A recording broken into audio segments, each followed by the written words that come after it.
Hi అండి. నమస్తే. Welcome to అమ్మాయి లోకం. అందరూ ఎలా ఉన్నారు? నేనైతే చాలా బాగున్నాను. మీరందరూ కూడా బాగుండాలని మనస్ఫూర్తిగా కోరుకుంటున్నాను.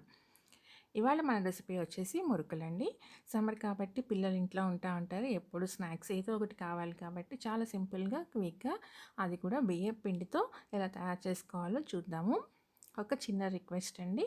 ఫస్ట్ టైం కనుక నా ఛానల్ చూస్తున్నట్టు తప్పకుండా సబ్స్క్రైబ్ చేసుకొని చూడండి. అలానే ఒక లైక్ ఇచ్చేయండి. చూడండి ఎంత గుల్లగా వచ్చినాయో. ఫస్ట్ వచ్చి మనం 2 కప్పులు వచ్చేసి బియ్యం పిండి తీసుకున్నామండి. మెజర్మెంట్ మీరు దేంతో తీసుకున్నా కానీ తీసుకోవచ్చు. నేను ఇక్కడ ఈ కప్పుతో 2 కప్పులు తీసుకున్నానమాట. 2 కప్పుల బియ్యం పిండికి గాను పావు కప్పు వచ్చి శనగపిండి తీసుకున్నామండి. పావు కప్ అంటే ఏం లేదండి, ఒక 2 టేబుల్ స్పూన్లు ఉంటుంది అంతేను. చూడండి ఎంత తక్కువ క్వాంటిటీనో.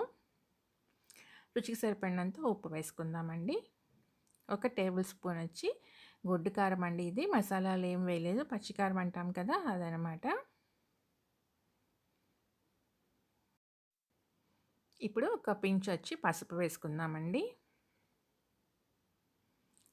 ఆ తర్వాత వచ్చేసి ఒక టేబుల్ స్పూన్ వచ్చి వాము వేసుకుందాము. వాము ఎక్కువ వేసుకున్నా కూడా పర్వాలేదండి, చాలా టేస్టీగా ఉంటాయి మురుకులు. ఇప్పుడు ఇదంతా మనం ఫస్ట్ మంచిగా కలుపుకుందామండి. ఉప్పు కారం అంతా మంచిగా మిక్స్ అయ్యేటట్టుగా కలిపేసుకుందాము.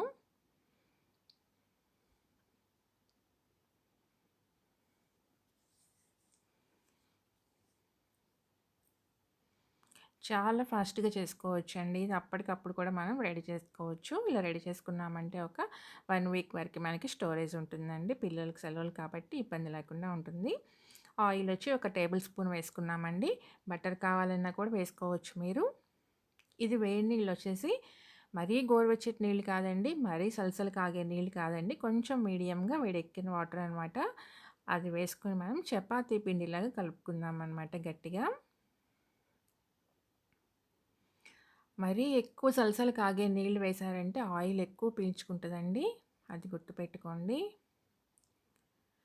అలా అని మరీ కొంచెం లూక్ వామ్ వాటర్ వేసుకుంటే గట్టిగా వస్తాయండి. ఎందుకంటే బియ్యం పిండి ఎక్కువ వేసుకున్నాం కదా మనం, అందువల్ల. అందుకని కొంచెం మీడియం వేడిగా ఉన్న వాటర్ వేసుకున్నామంటే మనకి ఆయిల్ పీల్చదు, ప్లస్ మంచిగా వస్తాయండి మురుకులు. కరకరలాడుతా గుల్లగా వస్తాయి అన్నమాట.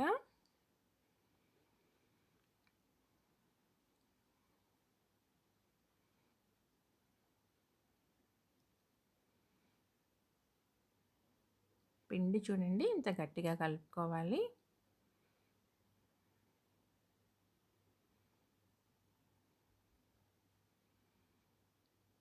ఇప్పుడు మురుకులు గొట్టం తీసుకుందామండి మనం. ఇది చిన్న ప్లేట్ తీసుకున్నా నేను, మీకు కావాలంటే పెద్ద ప్లేట్తో అయినా మీరు యూజ్ చేసుకోవచ్చు. ఇది వచ్చేసి గన్ అండి. ఇది ఆల్మోస్ట్ నేను 15 ఇయర్స్ నుంచి వాడుతున్నానండి ఈ గన్ని. చాలా అంటే చాలా యూస్ఫుల్ అండి. చక్రాలు ఒత్తేటప్పుడు మనకి ఆ చేతుల నిండా నూనె పడిద్ది, ప్లస్ సెగ కొట్టిద్ది అనే భయమే లేదండి దీంతో. చూపిస్తాను చూడండి ఎంత యూస్ఫుల్గా ఉందంటే, మీకు ఎవరికైనా అలాంటి భయం ఉందంటే సెగ కొట్టిద్దని కానీ నూనె చిందిద్దని కానీ తప్పకుండా ఇది కొనుక్కోండి. నేను 15 ఇయర్స్ అయిందండి దీన్ని కొనుక్కుని. అప్పుడు నేను 280 రూపీస్కి కొనుక్కున్నానండి. ఇప్పుడు ఎంత ఉందనేది నాకు తెలీదు. మీరు కూడా తప్పకుండా కొనుక్కొని యూస్ చేసి చూడండి. చూడండి ఎంత హైట్ నుంచి మనం నొక్కోవచ్చు అనమాట. ఎలాంటి భయము ఉండదు దీంతో మీకు. ఇప్పుడు మనం కడాయిలో నూనె పెట్టుకున్నామండి. వేడెక్కిపోయిందనమాట నూనె. చిన్న చిన్న చుట్లలాగా మనం ప్రెస్ చేసుకొని తీసుకుందామండి.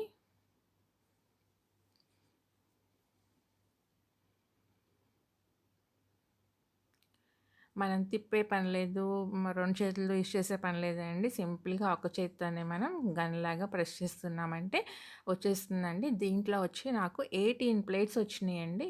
18 టైప్ ఆఫ్. అయితే అన్నీ మనకి యూజ్ అవ్వవనుకోండి. యూజ్ అయ్యేవి వచ్చి ఆల్మోస్ట్ ఒక 10-11 ప్లేట్స్ మంచిగా మనం రెగ్యులర్‌గా యూజ్ చేసుకునేటట్టుగా ఉన్నాయండి. మిగతావి వచ్చి డిఫరెంట్ డిఫరెంట్ డిజైన్స్ అండి. అందుకని అవి నేను ఎప్పుడు యూజ్ చేయలేదు. తప్పకుండా మీరు కూడా ట్రై చేసి చూడండి. అంతేనండి ఈరోజు వీడియో. ట్రై చేసి చూడండి, మీకు ఎలా వచ్చిందో నాకు కామెంట్ అయితే చేయండి. అలానే సబ్స్క్రైబ్ చేసుకోండి, ఒక లైక్ ఇచ్చేయండి, మీ ఫ్రెండ్స్కి ఫ్యామిలీ మెంబర్స్కి షేర్ చేయండి. రేపు కొత్త వీడియోతో మీ ముందుకు వచ్చేస్తాను. Thank you for watching.